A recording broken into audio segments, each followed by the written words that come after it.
Bengaluru line ಎಲ್ಲೋ line ಉದ್ಘಾಟನೆ ಆಗ್ತಾ ಇದೆ. 80% ಕರ್ನಾಟಕ ಸರ್ಕಾರ ಖರ್ಚು ಮಾಡಿದೆ, 20% ಮಾತ್ರ BJP ಸರ್ಕಾರ, ಕೆಲವು ಕಡೆ 11% ಅಂದರೆ ಸೆಂಟ್ರಲ್ ಗೌರ್ಮೆಂಟು. ಎಲ್ಲ ಲ್ಯಾಂಡ್ ಅಕ್ವಿಷನ್ ದುಡ್ಡುಗೆಲ್ಲ ನಾವೇ ಕೊಟ್ಟಿರೋದು. ಲ್ಯಾಂಡ್ ಅಕ್ವಿಷನ್ಗೆ ಇನ್ಫ್ರಾಸ್ಟ್ರಕ್ಚರ್ಗೆ ಅವರು ಆ್ಯಕ್ಚುಲಿ 50% ಕೊಡಬೇಕಾಗಿತ್ತು, ಕೊಟ್ಟಿಲ್ಲ. ಆದರೂ ನಾವು ಬೆಂಗಳೂರಿನ ನಾಗರಿಕ ಗೌರವಕ್ಕೋಸ್ಕರ ಬೆಂಗಳೂರು ರಾಜಧಾನಿ ಒಳ್ಳೆ ಟ್ಯಾಕ್ಸ್ ಕೊಡ್ತಾ ಇದೆ, ಕೇಂದ್ರ ಸರ್ಕಾರಕ್ಕೆ ಟ್ಯಾಕ್ಸ್ ಕೊಡ್ತಾ ಇದೆ. ಬೆಂಗಳೂರಿಗೆ ಜನ 1 ಲಕ್ಷಕ್ಕೂ ಹೆಚ್ಚು ಉದ್ಯೋಗಸ್ಥರು ಹೊಸದಾಗಿ ಸಿಗ್ತಾ ಇರ್ತಾರೆ. ಪ್ರತಿ ವರ್ಷ ಕೂಡ 1-1.5 ಲಕ್ಷ ಜನ ಟೆಕ್ನಿಕಲ್ ಪೀಪಲ್ಲು ಇಲ್ಲಿಗೆ ಬರ್ತಾ ಇದ್ದಾರೆ. ಸೊ ಅನುಕೂಲ ಆಗಲಿ ಅಂತೇಳಿ ಎಲೆಕ್ಟ್ರಾನಿಕ್ ಸಿಟಿಗೆ ಮಾಡಿ ಅವತ್ತೇನು ಫ್ಲೈಓವರ್ ಇತ್ತು, ಆ ಫ್ಲೈಓವರು ಕೂಡ ಆವತ್ತು ಮನಮೋಹನ್ ಸಿಂಗ್ ಕಾಲದಲ್ಲಿ ಮಾಡಿದಂಥದ್ದು. ಇವತ್ತು ಕೂಡ ಇನ್ಫೋಸಿಸ್ ಇರ್ಬೋದು, ಬಯೋಕಾನ್ ಇರ್ಬೋದು, ಡೆಲ್ಟಾ ಇರ್ಬೋದು, ಕೆಲವರೆಲ್ಲ ಕೂಡ ಆ ಇದಕ್ಕೆ ಸ್ಟೇಷನ್ಗಳಿಗೆಲ್ಲ ಅವರೆಲ್ಲ ಪಾಪ ಹಣ ದುಡ್ಡು ಕೊಟ್ಟಿದ್ದಾರೆ. ಅವ್ರಿಗೆ ನಾನು ಅಭಿನಂದಿಸ್ತೇನೆ.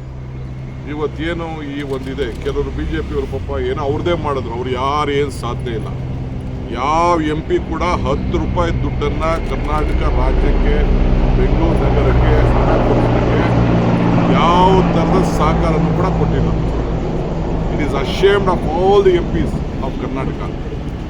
No one has got, no one has pleaded, no one has met the minister, anyone, except in some time my irrigation minister. When I met the irrigation minister, someone had to make a research. No one has got 1 rupee even from the Manrega. That money also has not come. Like that, Central has fully neglected Karnataka. But to respect the Honorable Prime Minister, we requested him to inaugurate. They have not given sufficient funds to us. We have made a beautiful model of double-decker. Today I am appealing to the Prime Minister, at least 1 lakh crore, like a national capital. They have to show to us for Bangalore, because Bangalore is giving the highest tax collection in the country. It is the second tax collection in this century. So ಇಡೀ ದೇಶದಲ್ಲಿ 2ನೇ ಅತಿ ಹೆಚ್ಚು ಹಣವನ್ನು, ತೆರಿಗೆಯನ್ನು ಇವತ್ತು ನಮ್ಮ ರಾಜ್ಯದಿಂದ ನಾವು ಕೊಡ್ತಾ ಇದ್ದೀವಿ. ಇದನ್ನು ಗಮನದಲ್ಲಿ ಇಟ್ಕೊಳ್ಬೇಕು. ನಾನು ಅಲ್ಲಿ ರೆಪ್ರೆಸೆಂಟೇಷನ್ ಕೂಡ ಅವರಿಗೆ ಕೊಡ್ತಾ ಇದ್ದೀನಿ. ನಾನು ರಿಕ್ವೆಸ್ಟ್ ಮಾಡ್ಕೊಳ್ತಾ ಇದ್ದೀನಿ, ನೀವು ಬೆಂಗಳೂರನ್ನ ಬೇರೆ ಥರ ನೀವು ನೋಡ್ಕೋಬೇಡಿ. ರಾಷ್ಟ್ರೀಯ ಕ್ಯಾಪಿಟಲ್ ಥರ ಯಾವ ರೀತಿ ಗಮನಿಸ್ತೀರಿ, ದೊಡ್ಡ ಸಿಟಿಗೆ ಈಗ ಅಹಮದಾಬಾದಲ್ಲಿ 20% ಕೊಟ್ಟಿದ್ದಾರೆ ಶೇರ್, ನಮ್ಮಲ್ಲಿ ಬರೀ 10% ಕೊಟ್ಟಿದ್ದಾರೆ. ಇವೆಲ್ಲ ದಾಖಲೆ ಇದೆ. ಸೊ ನಾನು ರಾಜಕಾರಣ ಮಾಡೋಕ್ಕೆ ನನಗೆ ಇಷ್ಟ ಇಲ್ಲ, ಅವಶ್ಯಕತೆಯೂ ಇಲ್ಲ ರಾಜಕಾರಣ ಮಾಡೋದು. ಬಟ್ ಅವ್ರಿಗೆ ಗಮನಕ್ಕೆ ತರ್ತಾ ಇದ್ದೀನಿ, MPಗಳು ಈ ರಾಜಕಾರಣ ಬಿಟ್ಬಿಟ್ಟು ಜನರ ಸೇವೆಗೆ ದುಡ್ಡನ್ನು ತರೋವಂಥದ್ದು ನೀವು ಮಾಡಿ. ಬರೀ ಟ್ವೀಟ್ ಮಾಡಿಬಿಟ್ಟು 2 ಫೋಟೋ ಹಾಕ್ಸ್ಕೊಂಡು ಪ್ರೆಸ್ಸಲ್ಲಿ ಮೆಸೇಜ್ ನ್ಯೂಸ್ ಹಾಕ್ಸ್ಕೊಬಿಟ್ರೆ ನಿಮ್ಮದು ಸೇವೆ ಅಲ್ಲ. ನಿಮ್ಮ ಕಾನ್ಷಿಯಸ್ ಪರ್ಮಿಟ್ ಮಾಡಬೇಕು.